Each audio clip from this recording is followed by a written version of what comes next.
சங்கையான பெருமக்களே, இஸ்லாத்தினுடைய கடமைகளில் நிறைவான கடமையாகிய இந்த ஹஜ்ஜு என்பதை ஒரு குறிப்பிட்ட காலத்தில் மட்டும்தான் நியத்து செய்ய முடியும். ஆனால் அதோடு இணைந்திருக்கக்கூடிய உம்ரா என்பதனை எல்லா காலங்களிலும் உம்ரா செய்யலாம். அதற்கு இந்த காலம்தான், இந்த காலம் இல்லை என்றெல்லாம் வரையறை கிடையாது. 12 மாதங்களிலும் எந்த மாதங்களிலும் உம்ராவுக்காக நியத்து வைக்க முடியும், உம்ரா செய்ய முடியும். ஆனால் ஹஜ்ஜுக்காக நியத்து வைப்பது என்பது இந்த 3 மாதங்களில் தான். அதாவது ஷவ்வால், துல்காதா, துல்ஹிஜ்ஜா.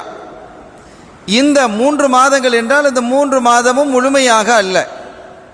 ஷவ்வாலிலே நாம் என்ன செய்யலாம்? ஹஜ்ஜுக்காக இஹ்ராம் கட்ட முடியுமா? முடியும். இந்த மாதத்தில் துல்காதா மாதத்திலும் இஹ்ராம் கட்டலாம். துல்ஹஜ் மாதத்திலேயும் அந்த 9 நாளுக்குள்ளால் இஹ்ராம் கட்டி கொள்ளலாம். இதை தவிர்த்து பிற மாதங்களில் என்ன செய்ய முடியாது? ஹஜ்ஜுக்காக இஹ்ராம் கட்டினால் அது ஹஜ்ஜாக உண்டாகாது, அது உம்ராவாக நிறைவேறும்.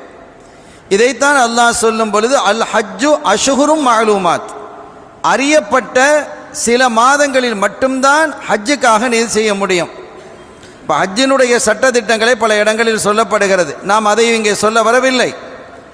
ஆனால் ஹஜ்ஜுக்காக இப்போ நியத்து செய்யலாமா, இஹ்ராம் கட்டலாமா? கட்டலாம்.